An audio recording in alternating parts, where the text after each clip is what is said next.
오늘 말씀의 주제는 하나님의 나라를 방해하는 것입니다. 요즘 한국교회 형편을 보면 사탄이 발악을 하는 것 같다 하는 생각이 듭니다.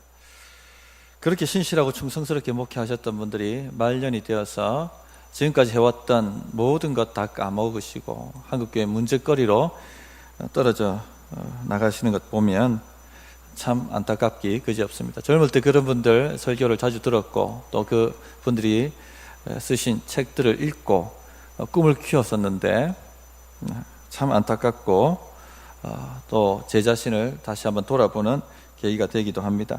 사탄이 가만히 놔두지 않습니다.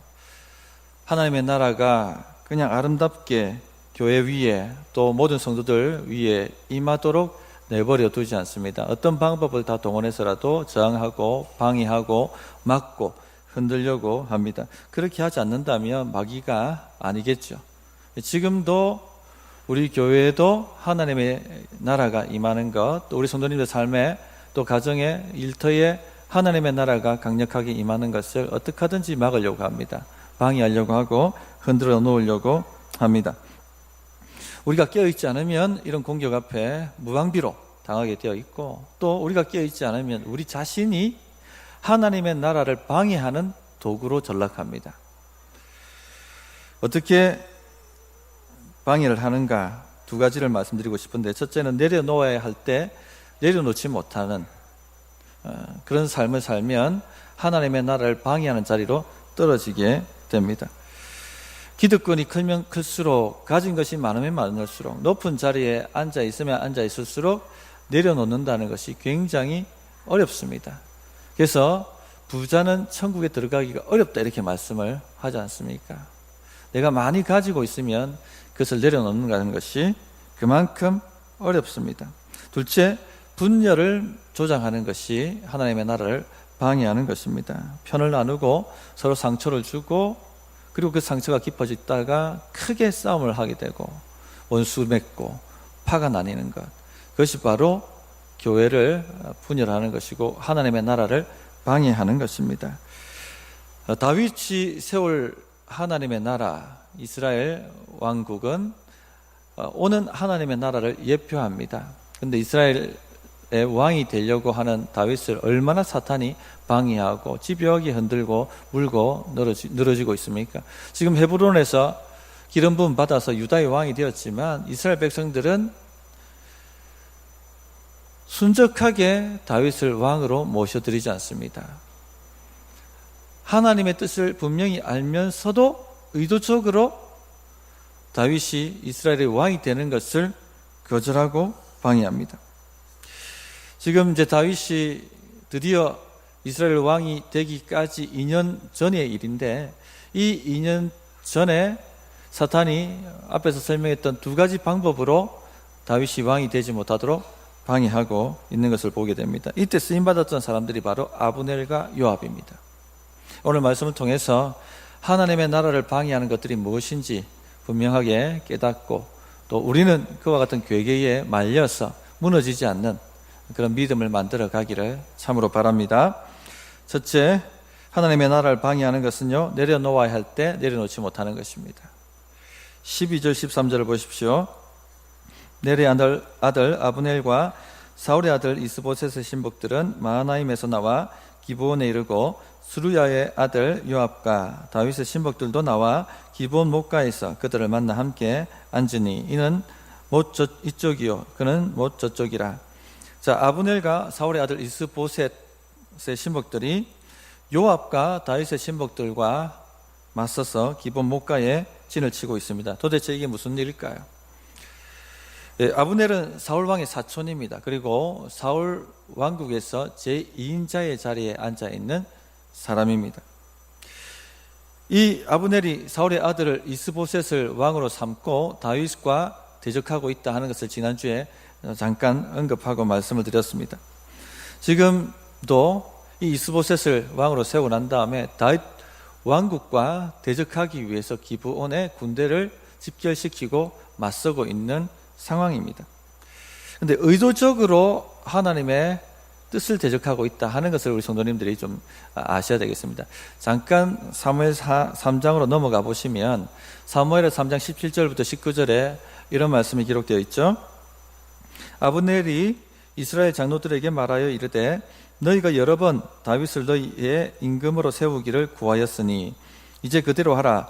여호와께서 이미 다윗에 대하여 말씀하시기를 내가 내 종 다윗의 손으로 내 백성 이스라엘을 구원하여 블레셋 사람의 손과 모든 대적의 손에서 벗어나게 하리라 하셨음이니라. 자, 보십시오. 이스라엘 백성들은 사무엘을 통해서 다윗이 기름 부음을 받았다 하는 것을 알고 있었습니다. 그리고 이스라엘 장로들은 이제 다윗을 왕으로 세웁시다 하고 아브넬에게 요구했다는 사실입니다. 아브넬도 다윗이 이스라엘의 임금이 되는 그것이 바로 하나님의 뜻이다 하는 것을 알고 있었습니다. 또 지금 여론이 사울이 죽었으니까 이 나라를 이끌고 갈 사람은 다윗밖에 없고 이제 하나님의 뜻대로 다윗을 왕으로 세워야 된다라는 요구를 했다는 것입니다. 근데 누가 극구 반대하고 있습니까? 아브넬이죠. 아브넬이 의도적으로 하나님의 뜻을 거역하고 하나님의 나라가 임하는 것을 방해하고 맞서고 있습니다. 왜 반대할까요? 기득권 때문에 그렇습니다. 자기 이권 때문에 그렇습니다. 사울 왕국의 제2인자인데 하루아침에 그것을 모두 다 내려놓고 백의 종군을 할 수 있겠습니까? 쉽지가 않습니다. 그래서 취하는 방법이 자기 나라를 세우는 겁니다. 자기 나라를 세워서 하나님의 나라를 대적하는 것, 맞서는 것, 저항하는 것, 방해하는 것입니다. 성도님들, 인간이 아무리 발버둥 쳐도 하나님의 뜻을 막을 수는 없습니다. 사울 왕이 다윗이 하나님의 기름 부음을 받았다는 것을 알고 다윗만 죽이면 내 나라가 강하겠다, 내 나라가 서겠다 싶어서 얼마나 다윗 죽이려고 발악을 했습니까? 그 재위 기간 동안 그 평생 다윗 잡는 데만 모든 혼신의 에너지를 다 쏟았습니다. 이 방법 저 방법으로 다윗 죽이려고 했지만 다윗 손끝 하나 털끝 하나 건드릴 수 없었습니다. 다윗을 죽일 수가 없었습니다. 하나님의 뜻을 아무리 발악해도 저항할 수가 없습니다. 왜냐하면 하나님은 주권자이시기 때문에 그렇죠. 지난주도 말씀드렸습니다만 사무엘서의 큰 주제는 하나님의 주권입니다. 주권. 여호와는 죽이기도 하시고 살리기도 하시며 스올에 내리기도 하시고 거기에서 올리기도 하시는도다. 여호와는 가난하게도 하시고 부하게도 하시며 낮추기도 하시고 높이기도 하시는도다. 이 하나님과 맞서는 것은요, 자살행위입니다. 하나님의 뜻과 맞서는 것은 자살행위입니다. 하나님의 뜻에 순복하는 것이 답이고 복입니다. 그런데 사람들은요, 어리석습니다. 맞습니다. 맞설 수 있는 것처럼 맞습니다. 왜 그렇습니까? 기득권 때문에 그래요. 기득권 때문에. 내려놓아야 하는데 내려놓지 못하니까 맞서게 되는 겁니다. 한국교회 큰 이슈 중에 하나가 무엇이죠? 세습 문제죠. 지금 그 문제 때문에 계속해서 시끄럽습니다. 세상 사람들에게도 손가락질 당하고 있습니다.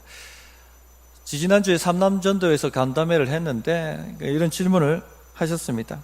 핵심이 뭡니까? 내려놓아야 하는데 내려놓지 못하는 것이 문제예요, 문제. 그게 핵심이죠. 특히 자신의 피와 땀으로 개척하고 교회를 세웠을 경우에는 더더욱 그렇습니다. 그분들이 얼마나 눈물을 흘리며 개척을 하셨습니까? 이 고생 저 고생 안 해본 고생 없이 교회 세우려고 그렇게 젊을 때부터 헌신하고 사역하셨습니다. 어떤 분은요, 쌍욕 듣고 멱살 잡히고 폭행도 당하고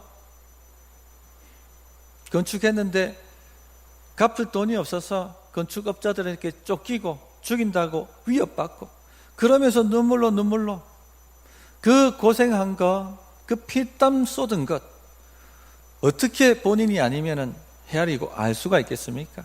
그러면서 기도하고 응답받고 그렇게 열심히 신방하고 사역하고 말씀 전하고 해서 교회가 조금씩 성장해서 지금의 교회로 자라게 된 것입니다. 그런데 이제 세월 지나고 이 모든 것을 다 내려놓고 떠나야 할 때가 된 것입니다. 근데 자기와 전혀 상관도 없던 사람이 자기 자리를 차지하고 자신이 이렇게 피땀 흘려서 고생했던 것에 전혀 동참한 적도 없던 사람이 자신의 자리를 차지한다는 것, 성도님도 어떻게 생각하십니까? 쉬운 게 아니죠. 그걸 다 내려놓고 떠난다는 것이 어지간한 믿음 아니고서는 될 수가 없습니다. 자기 부인할 수가 없어요. 쉽지가 않습니다. 특히 자리가 높으면 높을수록, 쌓은 것이 많으면 많을수록, 가진 것이 많으면 많을수록 놓기가 어렵습니다.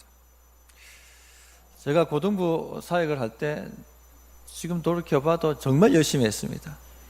그래서 3년 만에 양적으로 질적으로 성장을 하고 부흥하게 되었습니다. 근데 3년 지났는데 부서를 바꾸시는 거예요. 미칠 것 같았습니다.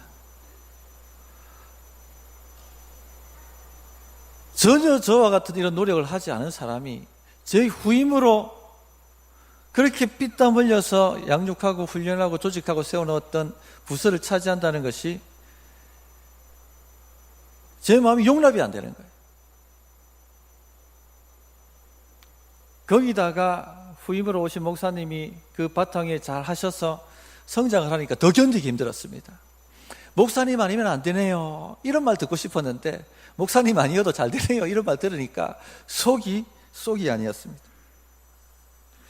이 작은 것도 내려놓기 힘든데 얼마나 높이 올라갔으면 그걸 내려놓기 힘들까, 그런 생각을 해보았습니다. 인간이 다 그래요. 인간이 다, 모든 인간이 다 그렇습니다. 그런데 성도님들, 이때에 내려놓아야 합니다. 이게 참 믿음이에요. 이때 자기를 부인하고 모든 것이 하나님의 은혜였습니다 고백하고 내려놓을 수 있는 것, 이것이 바로 참 믿음입니다. 이때 참 믿음인지 가짜 믿음인지가 드러나는 것이죠. 자기 부인하고 주님 쫓아가는 사람인지, 아니면 자기 왕국 만들어서 끝까지 하나님 나라가 임하는 것을 저항하는 사람인지, 방해하는 사람인지, 여기에 드러납니다. 지금 하나님의 나라가 임하는 것 저항하고 있는 거잖아요. 수많은 예수 믿지 않은 사람들에게 교회에 대해서 안 좋은 이미지를, 영향력을 미치고 있는 거지 않습니까? 무엇 때문에? 자기 기득권 때문에, 자기 자리 때문에, 내려놓지 못하는 것 때문에 일어나는 것입니다. 성도님들, 우리가 주의하지 않으면 우리도 이 사탄의 자리로 떨어지게 되고 아브넬의 자리로 추락하게 되어 있습니다. 아브넬은 하나님의 뜻을 몰랐던 사람이 아닙니다. 하나님의 뜻을 아는 사람이었어요. 그런데 왜 저항합니까? 기득권 때문에. 내가 어떻게 해서 이 자리까지 올라갔는데, 이거죠. 수많은 전쟁에서 목숨 걸고 전투해서 승리했고, 이렇게 목숨 걸고 이 자리까지 올라왔는데 이것을 하루아침에 다윗에게 내려놓으라고요, 다윗에게 넘기라고요. 그래서 저항하는 것입니다. 성도님들, 남 이야기가 아닙니다. 우리도 얼마든지 아브넬 자리에 떨어질 수가 있습니다. 자기를 붙들고 내려놓지 않으면 이 자리로 떨어집니다. 우리 가진 것이 우상이 되면 이 자리로 떨어지게 되어 있습니다. 내가 한 공로와 업적이 우상이 되면 이 자리로 영락없이 떨어지게 되어 있습니다. 성도님들, 우리가 청직이라는 것을, 이 청직의 의식을 훈련하고 사셔야 돼요. 우리에게 주어진 모든 것은 하나님께서 우리에게 주신 것이, 맡겨놓으신 것이에요. 우리가 이루었던 자리든, 우리가 이루었던 성공이든 성취든, 또 우리가 가지고 있는 재물이든, 심지어 우리 자녀든 모두 하나님께서 우리에게 맡기신 것이에요. 하나님이 언제든지 쓰시겠다고 내려놓으라고 하시면 내려놓을 수 있는 준비를 하고 사셔야 됩니다. 목사님, 그런 말씀하세요. 제가 얼마나 고생했는데요, 얼마나 이렇게 이루려고 노력하고 눈물을 피땀 쏟았는데 그런 말씀 마세요. 그렇게 하실 수 있겠습니다. 맞습니다. 고생하셨고 피땀 쏟으셨어요. 애쓰셨습니다. 그러나 그 모든 것도 하나님의 은혜입니다. 하나님께서 그런 열정과 힘을 주시지 않았다면 어떻게 누릴 수가 있었고 쌓을 수가 있었겠습니까? 그 모든 것이 하나님이 은혜를 베풀어 주셨기 때문에 이루어진 것입니다. 그러므로 우리가 사도 바울이 고백하는 것처럼 나의 나된 것은 하나님의 은혜라는 은혜의식을 훈련하고 사셔야만 합니다. 우리 것이라고 주장하는 순간 우리는 사탄의 자리, 아브넬의 자리로 떨어지게 되어 있습니다. 그리고 하나님의 뜻에 맞서게 되고 하나님의 나라가 임하는 것을 방해하게 되어 있습니다. 한국교회 요즘 실망스러운 분들도 많지만 그러나 또 존경할 만한 분들도 굉장히 많이 있습니다. 내려놓아야 될 때 따지지도 않고 내려놓으신 분들 많이 있죠. 옥하는 목사님, 이동훈 목사님, 홍정길 목사님, 정필두 목사님 이런 분들 대표적이죠. 내려놓을 때 깔끔하게 내려놓는 분이셨습니다. 이건 진짜 믿음이죠. 어떤 사역이든지 우리에게 주어진 어떤 것이든지 그 모든 것 내려놓아야 할 때 내려놓을 수 있기를 바랍니다. 그러기 위해서는요, 다시 말씀드리지만 청지기의식을 가지고 사셔야 됩니다. 은혜의식을 갖고 사셔야 됩니다. 또 자기 공로를 배설물처럼 여기는 그 훈련을 하고 사셔야 돼요. 바울 사도께서 이런 고백을 하죠. 그러나 무엇이든지 내게 유익하던 것을 내가 그리스도를 위하여 다 해로 여길 뿐더러 우리에게 유익한 모든 것을 해로 여기십시오. 주를 위해서. 8절 또한 모든 것을 해로 여김은 내 주 그리스도 예수를 아는 지식이 가장 고상하기 때문에 모든 것을 해로 여기십시오. 그러니까 그를 위하여 모든 것을 잃어버리고 배설물로 여김은 그리스도를 얻고 그 안에서 발견되려 함이라. 우리에게 유익하던 모든 것을 해로 여기고 배설물로 여기는 그 훈련을 잘 하셔서 주님이 내려놓으라고 할 때 기쁘게 내려놓을 수 있는 우리 모든 성도님들이 되셨으면 합니다. 둘째, 하나님의 나라를 방해하는 것이 분열을 조장하는 것입니다.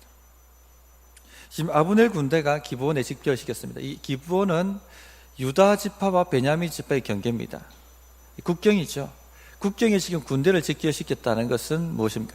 전쟁하겠다는 거죠. 북한이 휴전선에 군대를 집결시킨다고 생각해 보시오. 나라가 막 발칵 뒤집어질 것입니다. 전쟁을 하려고 하는, 전쟁을 진짜 시도하든지 아니면 위협만 하든지 간에 하려고 하는 이유가 뭡니까? 첫째는 대내적으로는 단결이에요, 단결. 지금 이스라엘 장로들이 다윗 세우자고 막 얘기하고 있잖아요. 이 사람들 마음을 단결시키려고 하면은 전쟁의 긴장을 만들어야 됩니다. 그래서 국경에다 지금 군대를 집결시키는 겁니다. 또한 대외적으로는 다윗에게 여기까지 넘어오지 말라고, 이 경계 넘어서지 말라고 딱 견제하고 위협하는 것이죠. 그래서 아브넬이 군대를 동원해서 기브온 이 국경에다가 군대를 집결시켰습니다. 보통 이 당시 전쟁은요, 이 대치 상황에서 심리전을 펼칩니다. 막 장수가 나와가지고 서로를 모욕합니다. 그것도 군대라고 데리고 왔느냐 하면서 막 너희를 항복하라 그러면 봐주겠다, 이런 식의 심리전을 펼칩니다. 열왕기 하에 보면 아수르가 예루살렘을 침공했을 때 랍사게, 아수르 장군 랍사게가 히스기야를 이렇게 조롱하고 모욕하죠. 들으라 이스라엘 백성들이여, 히스기야가 말하는 하나님이 어디 계시냐? 그 하나님이 너희를 지금까지 구원했느냐? 아수르 왕의 손에서 너희를 구원하겠느냐? 히스기야의 말을 믿지 말고 항복하면 내가 살려주겠다 하면서 심리전을 펼칩니다. 지금 이 두 군대가 기브온 목가에 대치해서 이런 식의 설전을 막 벌리고 있는 겁니다. 그러다 아브넬이 결투놀이를 제안합니다. 14절 보십시오. 아브넬이 요압에게 이르되 원하건대 청년들에게 일어나서 우리 앞에서 겨루게 하자. 요압이 이르되 일어나게 하자 하매, 여기 겨루게 하자, 원어로는 장난하게 하자 이 뜻입니다. 개역 개정에는 겨루게 하자라고 했지만 개역판에는 장난하게 하자 이렇게 번역이 되어 있죠. 이 골리앗이 이스라엘과 싸울 때 앞에 나와서 막 심리전을 하지 않습니까? 자신 있으면 대표 하나 보내라. 다 싸울 필요 있느냐? 대표끼리 결투해가지고 이기면 네가 가지고 지면 우리가 물러난다. 지금 이렇게 하고 있는 거예요. 아브넬이 11지파를 가지고 있고 유다는 한 지파입니다. 쪽수로 승부가 안 되는 거죠. 자신만만한 겁니다. 아브넬이. 다 싸울 필요 없다. 대표 나와가지고 붙자. 너희가 이기면 내가 기본 줄게. 너희가 지면 기본 넘어로 오지 마라. 이렇게 결투놀이를 제안한 것입니다. 그래서 12명 전사들을 내고 막상 싸움을 했는데 어떤 역사가 나타납니까? 동시에 머리를 잡고 칼로 옆구리를 찌릅니다. 그리고는 동시에 쓰러져 죽습니다. 여기에 이 지명을 헬갓 핫수림이라고 붙였습니다. 날카로운 칼의 밭이란 뜻입니다. 16절 보시면 각기 상대방의 머리를 잡고 칼로 상대방의 옆구리를 찌르며 일제히 쓰러진지라. 그러므로 그것을 헬갓 핫수림이라 일컬었으며 기브온에 있더라. 성도님들, 작은 불씨가 전면전으로 확대됩니다. 이 작은 장난이 결국 전면전으로 맞붙게 됩니다. 헬갓 핫수림. 우리가 왜 이름을 붙입니까? 왜 이름을 붙여서 기억하게 만듭니까? 역사적 교훈이죠. 이 헬갓 핫수림은요, 내전의 시작점이었습니다. 우리가 역사의 교훈을 배우는 이유가 다시는 그 일을 반복하지 말자는 거지 않습니까? 지혜로운 사람은 역사를 공부하고 역사의 교훈을 삼습니다. 그래서 선배들이 했던 잘못을 다시 범하지 말자 합니다. 그러나 어리석은 사람은 어떻게 합니까? 선배들이 했던 그 일을 그대로 고스란해요. 헬갓 핫수림은 내전의 시작점이었습니다. 분열의 시작점이었습니다. 이 분열의 씨앗이었죠. 아니나 다를까 전면전이 일어나게 되고, 그리고 다윗의 통일 왕국을 위협하는 큰 휴증을 남게 됩니다. 요압의 동생 아사엘이 있었는데, 이 아사엘이 패주하는 아브넬을 추격한 것입니다. 아브넬이 쫓아오지 말라고, 너를 쳐서 죽이면 내가 내 형 요압 어떻게 보겠느냐고. 이 아브넬은 전 국가적 전면전으로 확대되는 것을 원하지 않았습니다.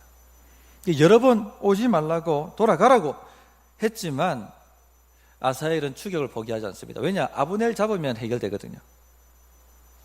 그리고 아브넬을 잡는 공을 자기가 세우고 싶었던 것입니다. 결국 아브넬이 창으로 그를 찌르죠. 23절. 그가 물러가기를 거절하며 아브넬이 창 뒤끝으로 그의 배를 찌르니 창이 그의 등을 꿰뚫고 나간지라. 곧 그곳에 엎드려져 죽음에 아사엘이 엎드려져 죽은 곳에 이르는 자마다 머물러 섰더라. 추격전이 끝나고 두 진영이 소강 상태에 빠집니다. 이때 아브넬이 휴전을 제안합니다. 아브넬도 기브온 교전이 위협하려고 했던 것 뿐이지 전 국가적인 전면전으로 확대되는 것을 원하지 않았습니다. 그래서 요압에게 여기서 멈추지 않으면 결국 참혹한 일, 국가적 전면전이 일어나게 될 것이고 민족이 동시에 망하게 될 거다. 그만하자 하고 휴전을 제안합니다. 그때 요압이 이렇게 얘기하죠. 27절 보십시오. 요압이 이르되 하나님이 살아계심을 두고 맹세하노니 내가 말하지 아니하였다면 무리가 아침에 각각 다 돌아갔을 것이요 그 형제 쫓지 아니하였으리라.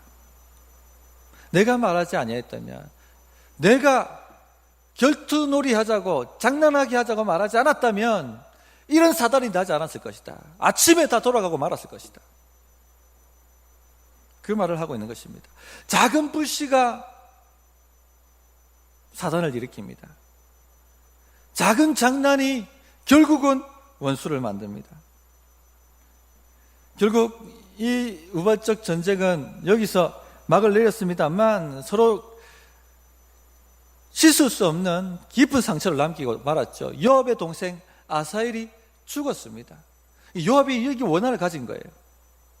그리고는 3장 넘어가면 아브넬이 다윗에게 나라를 바치려고 오는데 그 아브넬을 암살하여 죽여버립니다.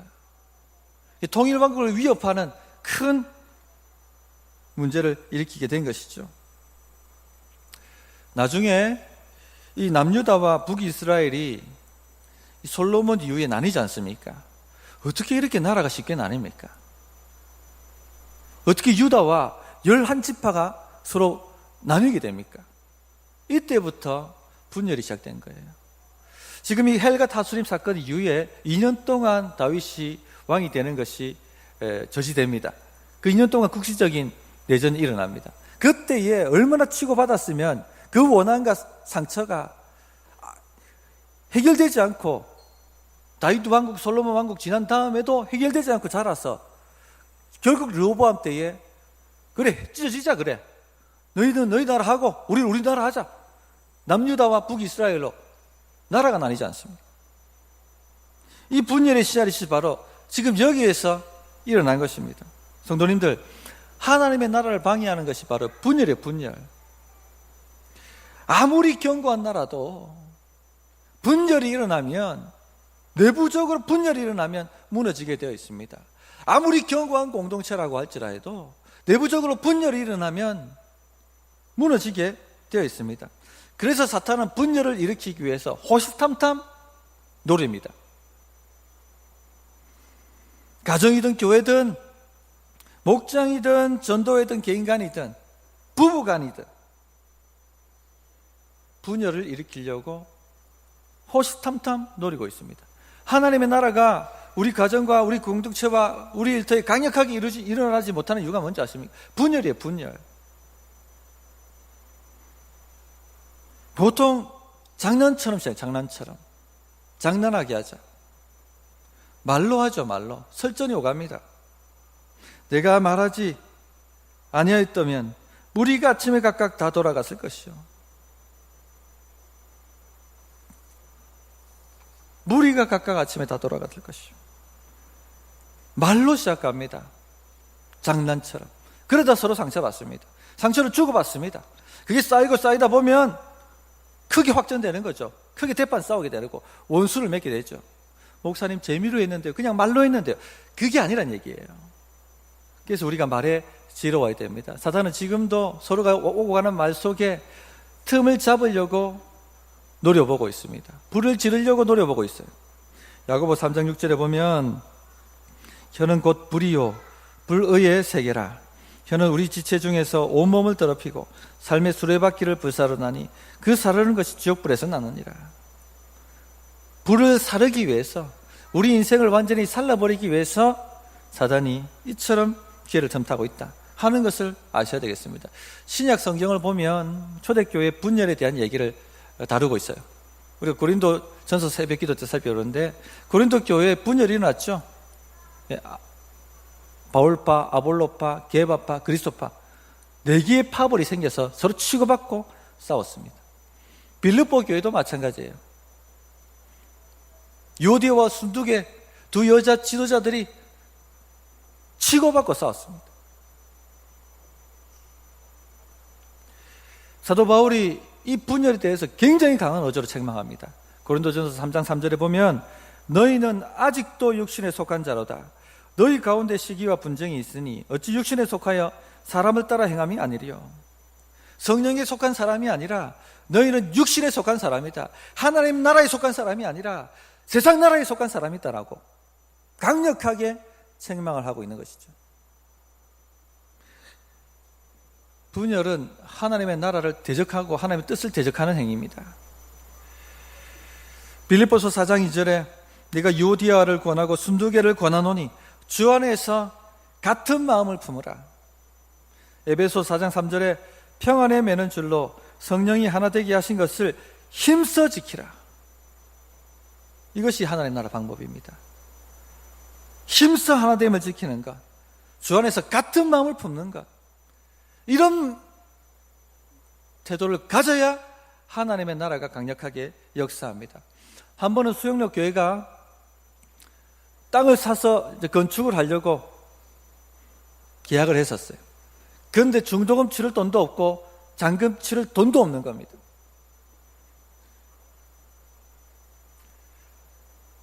정 목사님이 새벽에 눈물 흘리면서 하나님 어찌해야 됩니까? 어찌해야 됩니까? 하나님 어떻게 해야 됩니까? 도와주십시오라고 기도했더니 하나님께서 그런 감동을 주시더랍니다. 하나님의 일은 반대만 없으면 다 되게 되어 있다. 이 감동을 주시더래요. 재직회를 소집하고 성도님들 건축 헌금 작정하라고 말하지 않습니다. 헌금 작정 안 하셔도 되니까 반대만 안 하시면 됩니다. 이 일에 대해서 반대만 안 하시면 됩니다. 하나님께 기도했더니 하나님께서 하나님의 일은 반대만 없으면 다 된다고 말씀하셨어요. 그리고는 실제로 헌금 작정도 안 하고 그 일을 이뤄냅니다. 땅 사고 교회당 건축하고 지금 그 교회당 그 일을 이뤄낸 거예요. 그런데요, 돈이 있어도 찬성파와 반대파가 나뉘면은 건축하기 전에도 이미 교회 분란 쪼개집니다. 건축하고 난 이후에도 찬성파와 반대파 쪼개지게 되어 있습니다. 교회 나눠지게 되어 있어요. 하나님의 나라의 일은요, 계산으로 하는 것도 아니고 돈으로 하는 것도 아니고 한 마음으로 하는, 한 마음으로. 이것이 수영역 교회의 원칙이 됐답니다. 분열은 자멸입니다. 분열하는 곳에 하나님 나라는 역사하지 않습니다. 주 안에서 같은 마음을 품고 하나됨을 힘써 지키면 못 이뤄낼 게 없는 거예요. 경산 성시와 우리가 한 마음 되고 한 뜻만 되면 못 이뤄낼 게 없습니다. 영원 구원하고 제자 삼는 하나님이 원하시는 교회, 건강한 교회, 우리가 한 마음 한 뜻 되면 못 이뤄낼 게 없어요. 어떤 일을 주님께서 맡기신다 할지라도 감당하지 못할 일이 없습니다. 중요한 것은 한 마음이 한 마음. 당회를 하다 보면 의견이 충돌돼서 큰 소리가 오갈 때가 있습니다. 제가 처음 와서 당회를 하는데 의견 충돌이 좀 있어가지고 언성이 높이면서 막 의견 대립을 할 때가 있었습니다. 제가 그렇게 얘기했어요. 장로님들께 표결합시다. 표결 깔끔하게. 그랬더니 우리 장로님들이 이구동성으로 목사님 표결 안 됩니다. 표결을 하는 것은 절대 안 됩니다. 표결하게 되면 찬성파와 반대파가 나뉘게 되고 결국 교회 분열하게 됩니다. 한 수 배웠어요. 제가 지금 돌이켜보면 그게 지혜입니다. 지혜. 만약 그때 표결했다면 당회가 반쪽알이 났을 겁니다. 찬성파 반대파. 하나님의 나라는 한 마음이에요. 한 마음. 성도님들, 가정도 마찬가지입니다. 가정에 부부가 한 마음이 안 되면 가정 쪼개집니다. 부모와 자녀 간에도 한 마음이 안 되면은 가정이 쪼개져요. 역사가 나타날 수 없어요. 목장도 마찬가지입니다. 목장도 한 마음이 안 되고 찬성파 반대파가 나뉘어 있으면 그 목장은 역사가 있을 수가 없어요. 전도에도 마찬가지. 전도에도 한 마음 하나됨, 이걸 지켜가야 됩니다. 왜 분열합니까? 자기 왕국 때문에 분열하는 거예요. 내 의견을 관철시켜야 되니까, 내 왕국을 만들어야 되니까 남의 왕국은 짓밟아야 되는 거죠. 그러나 하나님 나라 방식은 뭐죠? 나는 죽고 주님이 사시는 거예요. 좀 내 기분 상해도, 좀 내가 답답해도 설득하고 또 설득하고 또 기다리고 또 기다려서 하나가 되어서 가도록 나가야 되는 것입니다. 거기에 하나님 나라 역사가 있습니다. 아멘이십니까? 우리 성도님들, 이제부터 우리도 이게 원칙이에요. 하나님 나라 일은 반대만 없으면 다 되게 되어 있습니다. 한 마음 품으면 못할 일이 없습니다. 우리 교인들이 주 안에서 한 마음 품으면 못할 일이 없어요. 못할 일이. 놀라운 하나님의 역사가 나타날 것입니다. 생각지도 못했던 일들이 일어날 겁니다. 말씀을 정리하겠습니다. 오늘 하나님 나라를 방해하는 두 가지에 대해서 말씀을 드렸습니다. 첫째, 내려놓아야 할 때 내려놓지 못하는 것이 방해합니다. 둘째, 분열을 조장하는 것이 하나님의 나라를 방해합니다. 그럼 우리는 어떻게 해야 되겠습니까? 첫째는요, 내려놓아야 할 때 내려놓을 줄 아는 믿음을 만들어 가야 됩니다. 자기 부인하고 주님 쫓아가는 믿음 만드셔야 되고, 둘째, 힘써 주님이 하나 되게 하신 것을 지켜가야 되는 겁니다. 주 안에서 한 마음 품으려고 노력하셔야 되는 겁니다. 이렇게 될 때 놀라운 역사가 우리 성도님들 개인의 삶과 가정과 또 우리 공동체 위에 임할 줄 믿습니다. 어떻게 응답해야 될지 1분간 기도하겠습니다.